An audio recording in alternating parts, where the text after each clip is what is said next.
আজকে বানাবো দই চিকেন। ওই জন্য দই চিকেন বানানোর জন্য একটা প্যানে লঙ্কা গরম করে নিলাম, একটু মানে চিলি ফ্লেক্স করবো, আর জিরে, দারচিনি, এলাচ সব একটু ভেজে নিলাম, গুঁড়ো করব। এটা একটা মশলা করব। আর এদিকে আর একটা মশলা করছি, রসুন, লঙ্কা, আদা আর কাজু বাদাম, এই একটা মশলা বানাচ্ছি। আর এদিকে চিকেনগুলোকে ভালো করে ধুয়ে নেবো, দিয়ে ম্যারিনেট করে নেবো। চিকেনগুলো প্রায় আমার ধোয়া হয়ে গেল ভালো করে। তো এটাকে জল ঝরিয়ে এবার ম্যারিনেট করে নেব লবণ আর গোলমরিচ গুঁড়ো দিয়ে।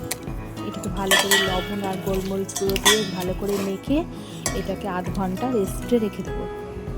আধ ঘন্টা রেস্টে আমার রাখা হয়ে গেছে। এবার একটা কড়াইয়ে তেল গরম করে চিকেনগুলোকে ভালো করে ভাজবো, ভালো করে না খসে ভাজবো।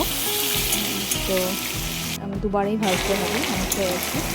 তো ভালো করে ভেজে নিয়ে তারপরে তখন আবার রান্না হবে। তো চিকেনগুলো থাক, ততক্ষণ আমি দইটা দেখি। ঘরে পেতেছিলাম দই, তো এই দইটা দিয়ে আজকে দই চিকেন বানাবো। একটু জল ছেড়েছে দেখছি, তো এই দইটাতে কাজ চালাবো। তো এমনিতে দইটা ভালো হয়েছে, কিন্তু একটু জল ছেড়েছে। এই দইটাকে একটু ফাটিয়ে নিচ্ছি ভালো করে। একটু ফাটানো হয়ে গেছে এবার। আর চিকেনগুলো প্রায় আমার ভাজা হয়ে গেছে। এবার কড়াইয়ে তেল গরম করে জিরে, শুকনো লঙ্কা, এলাচ, দারচিনি একটু ফোড়নে দিয়ে পেঁয়াজ কুচি, লঙ্কা কুচিটাকে ভালো করে ভেজে নেব। তারপরে মশলাটা দেবো। একটু ভাজা হয়ে গেলে একটু চিলি ফ্লেক্সও দিয়ে দিলাম, এবার লবণ দিলাম। এবার কাশ্মীরি লঙ্কা, একটু লাল রঙ করার জন্য কাশ্মীরি লঙ্কাটাও দিলাম। এতে কিন্তু আমি হলুদ দিচ্ছি না। আর এই যে মশলাটা যেটা রেখেছিলাম পেস্ট করে, সেটাও দিয়ে দিলাম। তো মশলাটা আমার কষানো হয়ে গেছে, তেল ছেড়ে গেছে। এবার চিকেনগুলোকে আমি দিয়ে দিলাম।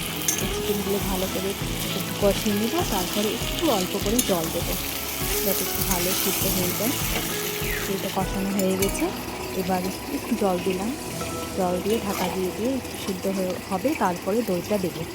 দইটা প্রায় ঢাকা দিয়ে সিদ্ধ করে নিলাম। এবার সিদ্ধ প্রায় ভালোই হয়ে গেছে। এবার এই দইটা ফেটিয়ে রেখেছিলাম, এই দইটা এবার দিয়ে দেবো। তো দইটা আমি দিয়ে দিলাম। এবার দইটা যখন দিলাম তখন অল্প একদম লো আছে, এটাকে 5 মিনিট ঢাকা রেখে দেবো। বেশি আঁচ দিলে দইটা আবার ফেটে যাবে, ওই জন্য অল্প আঁচে। আর এই যে কালারটা দেখুন, কত সুন্দর কালার হয়েছে, দারুণ সুন্দর কালার হয়েছে, দেখে একদম লোভ লাগছে। তো এই যে কালারটা দারুণ হয়েছে। আর এই যে জিরে আর দারচিনি, এলাচ গুঁড়ো করে রেখেছিলাম, এটাও দিয়ে দিলাম। আর এই গন্ধটা দারুণ লাগে। আর এই দই চিকেন আমার রেডি। এই যে দই চিকেন হয়ে গেছে, দেখুন কালারটাও কত সুন্দর এসছে, দারুণ হয়েছে দই চিকেনটা।